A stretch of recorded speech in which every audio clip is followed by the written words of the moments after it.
my own life. I ran for this job in 2010, and my race was never an issue, and my faith was an issue for a couple of very isolated points during that election. Now, the minute I became mayor, everybody in the world wanted to talk to me. What's it like being the first Muslim mayor of a major Western city? And at that point, I had a choice. I could have just said, well, it wasn't an issue in the election. The people in Calgary don't care what I look like. They care what I'm going to do about transit. But I actually chose to take those opportunities because at that time I thought, look, we have a beautiful story to tell here, and it's a story the world needs to hear. Because even then, you had a Prime Minister of Great Britain who said multiculturalism is not working. You had forces around the world saying plurality and diversity are not things that we should be aiming for. They're not universal human values. And I said, I got to tell my story, and I got to tell the story of Calgary because the world could learn from it. And you'll remember in those heady days, it actually happened. BBC, Time Magazine, Al Jazeera, CNN, all wanted to talk about Calgary. And I was happy to be the voice of all of that. Second election, no problem. Third election, where everybody knows who I am and everybody knows what I stand for, that's when the racism comes out. That's when the nastiness comes out. That's when a columnist in a major newspaper says, I'm being thin-skinned by pointing out that it's not nice to be racist about other politicians and I should just suck it up. The world is changing and sometimes not for the better.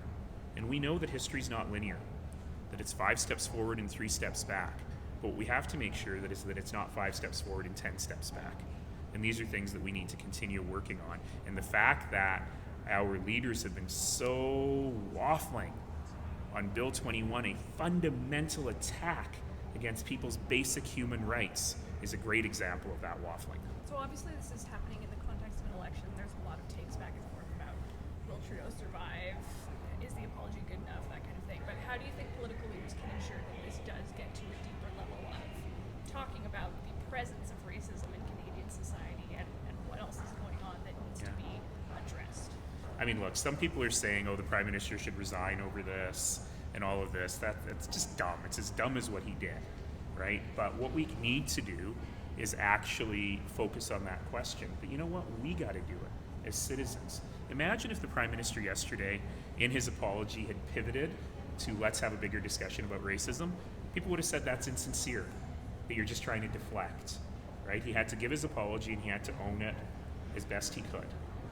But I think that we now have the opportunity for the next 4 weeks to turn the narrative of this election around into what kind of a country do we want? And what's it going to take to get there? This election has been so much about small things. In a country where, except in Alberta, the economy is at its greatest level in 40 years, where unemployment is really low, all the conversations are about, can I give you 25 cents or $1 more a month to put in your pocket, and should it be a universal tax credit or a boutique tax credit? I think, though, that in a world this dark and this dangerous, why not use the election as an opportunity to have a much deeper discussion about the kind of Canada we want, not about 25 cents here and $1 there. If Mr. Trudeau, Let's finish this. If Mr. Trudeau comes to see you next week or in a month, are you going to want to discuss this with him? And if so, what would you say? Yes, certainly. He said he was phoning up a bunch of people last night, and I waited by the phone. Sometimes you have to laugh. But I'm happy to provide my perspective exactly as what we've been talking about today. Do you think it was a symbol of all Canadian society, or do you think there's a disconnect between those people who are screaming out from the world? A bunch of my friends were asking me that yesterday. They were saying, is this an element of affluenza? I don't know. It's hard for me to say because, look, here's a guy who's exactly the same age as me, went to a public university where he would have worked with people of every background and gone to school with people of from all over the world. I think that there certainly is a sense that we all face about that casual stuff, about what some people call microaggressions, right? Where we just don't know, we just don't even think about it. I had a very progressive politician who's way, way to the progressive side of me say something to me like, we need to have more non-white voices speaking on this issue because no one is speaking on it. And I said, well, what about me? And she said, yeah, well, you don't count because you come from privilege. And I thought, want to come visit my childhood home and the laundromat that my family worked at in Forest Lawn? Want to walk a mile in my shoes about where I come from? Look, I live in a world of great privilege, enormous privilege. But I think for me, that gives me the chance to use the privilege to talk about the stuff that really matters. And I hope that others who have that kind of privilege will do the same. Okay. Chris. I do want to ask you about that on front side, I but have a last question for you. Oh, yeah, if I go can. ahead. So obviously a lot of people find, let's talk specifically about the brown face one, as there isn't like sort of a history of racism associated with that. A lot of people obviously find that to be culturally insensitive. Do you feel like if tomorrow a photo of Jagmeet Singh emerged where he was dressed as Superman and had a whiter face, would that have that same sort of racist context? This is a very thoughtful question and requires, I think, a little bit of a bigger answer. So, of course, the history of blackface is not value-free. It is a history of minstrel shows. It's a history of a particular kind of racism. It wasn't about putting on the makeup. It was about how you acted when you had the makeup on. This situation, and I don't know why the term brown face is acceptable. I find it very weird. And plus, Arabs aren't really all that dark-skinned usually. This is different because it's devoid of that historical context, but it still says something. You know, if you watch the movie Aladdin, you'll notice that the character of Aladdin and the character of Jasmine aren't actually that dark-skinned. But the fact that it is interpreted that way by someone who wants to dress up that way says that there's also some historical weight there, right? Now, if I saw a picture of Jagmeet Singh in a turban wearing a Superman outfit, I think that would be amazing. Don't get any ideas, Jagmeet. Because that would say Superman can be a brown guy in a turban. Why not, right? But I think that we can't divorce, it's that moral equivalency I talked about before. We can't divorce the oppression from the rest of the conversation. It's like, why don't I have a straight pride parade? Because you actually don't have any oppression to fight against.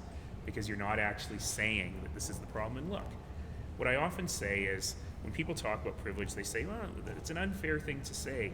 You know, I'm white, but I've had a bunch of terrible things happen. I grew up poor. I wasn't able to go to university. All of that is true. But the definition is not nothing bad has ever happened to you. The definition is nothing bad has ever happened to you because of your ethnicity. And I think that this is the critical piece that we really have to come to terms with. These are hard conversations, and people are going to be offended by some things I said. I'm going to be offended by things other people said. But we got to be able to figure out how to have this conversation as adults in a dangerous 21st century world, and we've got to be able to set aside that offense. Politicians Chris. in Lethbridge say that the Opportunity Investment Fund here, instead of encouraging innovations, actually poaching business or attracting businesses from their city, Red Deer, stuff like that. They're concerned about that. Do you have any thoughts on that? Our goal here is growth. And so certainly I don't know that we've poached anyone from Lethbridge, but you know, what we are trying to do is figure out how to create growth for Calgary and for Alberta and for the country, frankly. So in the case of the announcement yesterday, here's a Vancouver-based company that was tapping out in Vancouver. It's expensive there. They were having trouble recruiting people. And they're in a real war for talent where because it's so expensive, people will leave and go somewhere else. So they decided to have their growth happen here in Calgary. And I think that we're going to see the same kinds of stories from larger centers across North America of people saying, look, there's an incredibly good quality of life. People can afford to live there, and we can attract talent and retain talent there at a reasonable cost. And that's really what all of this is about. So when you look at the grant that the Opportunity Calgary Investment Fund provided to Finger Food yesterday, that's $10,000 to $13,000 per job. And it leads to a 72,000 square foot lease in downtown Calgary. So these really are investments in the future. And frankly, when Calgary prospers, Lethbridge prospers, and vice versa. a comment en français Je en Monsieur ne sais Trudeau? pas ce que je peux faire. C'était vraiment étonnant pour moi. C'était vraiment difficile pour moi de voir toutes les images. Mais il faut maintenant avoir une grande discussion ici sur le problème de racisme dans notre pays. Ce n'est pas les instances de racisme quotidien, comme les choses stupides que le Premier ministre a fait il y a 20 ans. Mais il y a une question de parler des questions de racisme systématique. Il faut parler des questions comme comment c'est OK pour un gouvernement provincial de faire une loi qui dit qu'une femme musulmane ne peut avoir des jobs que son mari peut avoir. Comment est-ce qu'on peut faire ça ici, au Canada, en 1919? I have one last question Sure. for you. So there's Sorry for giving you a tough time. No, it's all fine. There's a posting that went up about a climate change strategist, I believe. I forget the exact job Right. title. Can you talk a little bit about that and why that's important? Sure, the city's got to run, right? Even in these incredibly reactive times where many of my colleagues are thinking very, very short term, we got to run the city. And fundamentally, 6 years ago, we understood what happened when you don't have a climate resilient city. You can't manage yourself versus a flood. So it's critical that we're planning for a city for the future where drought and flood will become much more common, that we're planning for a future where our ability to bring in even food locally and internationally is going to change. So it's absolutely vital that a corporation this size does this. I'd be surprised if there's any big corporation in the city of Calgary that doesn't have someone whose job it is to think about climate. Is that part of the Resilient Cities program? I don't think so, but I think it is part of the climate resilience strategy that Council unanimously passed earlier this year. What would you say to critics of that job position? Would you rather us pay giant insurance premiums and have the city have a ton more cost and not be ready for the next flood? And the salary that goes with that position, is it in line with similar jobs elsewhere? Well, I have no idea what the salary for that position is, but the city of Calgary pays fairly for people with significant education and expertise to do their work. Certainly less than they make in the private sector, but an opportunity for people to do something good for the community. Thanks. What is the salary for